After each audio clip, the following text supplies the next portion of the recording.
கர்த்தருக்கு பிரியமானவர்களே, சங்கீதம் 4ஆம் அதிகாரம் 1ஆம் வசனத்திலே, கர்த்தாவே எனக்கு இறங்கி என் விண்ணப்பத்தை கேட்டருளும் என்று தாவீது சொன்னான். தாவீதினுடைய விண்ணப்பம் எப்படி கேட்கப்பட்டிருக்கும்? எதின் அடிப்படையில் கேட்கப்பட்டிருக்கும்? அவனுடைய பரிசுத்தம், அவனுடைய கீழ்ப்படிதலின் அடிப்படையில் கேட்கப்பட்டிருக்கும். இந்த பரிசுத்தமும் கீழ்ப்படிதலும் எதின் அடிப்படையில் வரையறுக்கப்படுகிறது? மோசேயின் நியாயப்பிரமாணத்தின் அடிப்படையில் அவைகள் வரையறுக்கப்படுகிறது. அப்படியானால் மோசேயின் நியாயப்பிரமாணத்தின்படி தாவீதின் விண்ணப்பங்கள் கேட்கப்படுகிறது. நியாயப்பிரமாணத்தின்படி ஒன்றிலே நீங்கள் தவறினால் எல்லாவற்றிலும் தவறுகிறீர்கள் என்று எடுத்துக்கொள்ளப்படும்.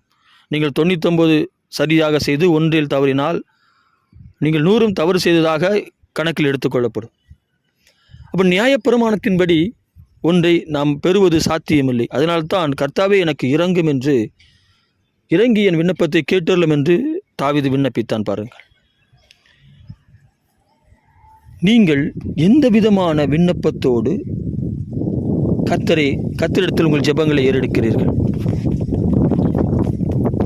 இப்பொழுது பாருங்கள், தேவன் நம்முடைய கர்த்தராகிய இயேசு கிறிஸ்துவின் மூலமாக நமக்கு புதிய உடன்படிக்கையை கொடுத்திருக்கிறார். உங்களுடைய விண்ணப்பங்கள் இயேசு கிறிஸ்துவினால் உண்டான புதிய உடன்படிக்கையின்படிதான் அவைகள் கேட்கப்படுகிறது. புதிய உடன்படிக்கையின்படிதான் கேட்கப்படுகிறது. நீங்கள் ஜெபிக்கிற பொழுது, நீங்கள் விண்ணப்பிக்கிற பொழுது நீங்கள் பார்க்க வேண்டிய ஒரு விஷயம் என்னவென்றால், அது நீங்கள் மோசேயின் நியாயப்பிரமாணத்தின் அடிப்படையில் கர்த்தரிடத்தில் கேட்கக்கூடாது. இயேசு கிறிஸ்துவின் சிலுவை மரணம் உயிர்த்தெழுதலினால் நமக்கு உண்டான அந்த புதிய உடன்படிக்கையின் அடிப்படையில் நம்முடைய விண்ணப்பங்களை ஏறெடுக்க வேண்டும். தாவீதின் விண்ணப்பங்கள் கேட்கப்படலாம், கேட்கப்படாமலும் போகலாம். ஆனால் புதிய உடன்படிக்கையில் இருக்கிற நம்முடைய விண்ணப்பங்கள் ஒரு விண்ணப்பம் கூட மறுக்கப்படாது, அவைகள் கேட்கப்படும். ஏனென்றால் மோசேயின் நியாயப்பிரமாணத்தின்படி தாவீது மிருகங்களை பலியிட்டு தன்னை பரிசுத்தப்படுத்தி, தன் கீழ்ப்படிதலினால் பரிசுத்தப்படுத்தி விண்ணப்பத்தை ஏறெடுக்கிறான். ஆனால் நாமோ கர்த்தராகிய இயேசு கிறிஸ்து என்கிற ஆட்டுக்குட்டியை பலியிட்டு அவருடைய கீழ்ப்படிதலினால், நம்முடைய கீழ்ப்படிதலினால் அல்ல, அவருடைய கீழ்ப்படிதலினால் உண்டான புதிய உடன்படிக்கையின் அடிப்படையில் நம்முடைய விண்ணப்பங்களை ஏறெடுக்கிறோம். அப்படியானால் நிச்சயமாக 100% நம்முடைய விண்ணப்பங்கள் கேட்கப்படும், அவைகள் மறுக்கப்படுவதில்லை. இப்படி இருக்க எதிரியானவன் என்ன செய்வான் என்றால், உங்கள் விண்ணப்பங்களை மோசேயின் பிரமாணத்தோடு ஒப்பிட்டு அவைகளை உங்களுக்கு ஞாபகப்படுத்தி உங்களை புலம்பவும் கதறவும் அளவும் வைப்பான். பாருங்கள், ஏனென்றால் எல்லாவற்றிற்கும் ஒவ்வொரு காலமும் ஒவ்வொரு நேரமும் உண்டு என்று நாம் கேள்விப்பட்டிருக்கிறோம். கர்த்தர் அவ்விதமாக குறித்த காலத்திலே என்று கர்த்தர் பேசியிருக்கிறார்.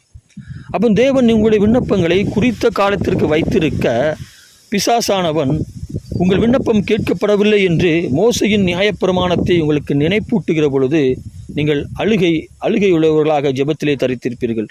உங்கள் வாழ்க்கையிலே புலம்பலாக இருப்பீர்கள். ஆனால் பாருங்கள், உங்கள் விண்ணப்பங்கள் மறுக்கப்படுவதில்லை என்பதை நீங்கள் புரிந்து கொண்டால், என்னுடைய விண்ணப்பங்கள் புதிய உடன்படிக்கையின்படி ஏறெடுக்கப்பட்டிருக்கிறது, அது இயேசு கிறிஸ்துவின் நாமத்தினால் என்னுடைய விண்ணப்பங்கள் ஏறெடுக்கப்பட்டிருக்கிறது என்பதை நீங்கள் புரிந்து கொண்டால், நீங்கள் குறித்த காலத்திற்கு காத்திருப்பீர்கள். நீங்கள் கேட்டவைகள் எல்லாவற்றையும் பெற்றுக்கொண்டிருக்கிறீர்கள், அதை நீங்கள் மறந்து இருக்க மாட்டீர்கள். உங்கள் ஞாபகத்திலிருந்து நீங்கள் பெற்றுக்கொண்டவைகளை அழிப்பதற்குத்தான் அவன் மோசேயின் நியாயப்பிரமாணத்தை உங்களுக்கு நினைப்பூட்டுகிறான். இப்பொழுது நடக்காத காரியங்களை குறித்து உங்களுக்கு நினைப்பூட்டுகிறான். ஆனால் நிச்சயமாக சொல்கிறேன், மீண்டும் மீண்டும் சொல்கிறேன், உங்கள் விண்ணப்பங்கள் ஒரு விண்ணப்பம் கூட மறுக்கப்படாது. ஏனென்றால் நீங்கள் இயேசு கிறிஸ்துவின் நாமத்தில், அதாவது இந்த நாமத்தில் என்பதின் அர்த்தம் என்னவென்றால், நீங்கள் மோசேயின் பிரமாணத்தின்படி நீங்கள் விண்ணப்பங்களை ஏறெடுக்கவில்லை, இயேசு கிறிஸ்துவின் நாள் உண்டான புதிய உடன்படிக்கையின்படி விண்ணப்பங்களை ஏறெடுத்தீர்கள் என்பது அர்த்தமாகிறது. நிச்சயமாக உங்கள் ஜெபங்கள் கேட்கப்பட்டு விட்டது. கர்த்தர் அதற்கான எல்லா வேலைகளையும் செய்கிறார். நீங்கள் உயர்த்தப்படுவீர்கள். உங்களுடைய விருப்பங்கள் எல்லாம் நிறைவேற்றப்படுகிறது. உங்களுடைய ஆசைகள், உங்களுடைய தேவைகளை பற்றி நாம் சொல்லவே வேண்டாம். தேவைகளை தேவன் நீங்கள் கேட்டாலும் கேட்காவிட்டாலும் அதை செய்வார். உங்கள் விண்ணப்பங்கள், உங்களுடைய ஆசைகள் எல்லாம் இயேசுவின் நாமத்தினால் உங்கள் வாழ்க்கையில் ஒவ்வொன்றாக நடக்கப் போகிறது. அவர் குறித்த காலம் இதுவாக இருக்கும். தேவன் குறித்த காலத்திலே உங்கள் வாழ்க்கையில் எல்லா நன்மைகளையும் செய்து முடிப்பார். நிச்சயமாக இந்த செய்தி உங்கள் இருதயத்திற்குள் இருக்கும். ஒரு நாள் இதற்கு நீங்கள் எனக்கு ரிப்ளை பண்ணுவீர்கள். நீங்கள் சொன்னபடியே தேவன் என் வாழ்க்கையில் ஒவ்வொரு நன்மையாக செய்து கொண்டே இருக்கிறார் என்று. கர்த்தர் உங்களை ஆசீர்வதிப்பாராக. இயேசுவின் நாமத்தினாலே ஆமென்.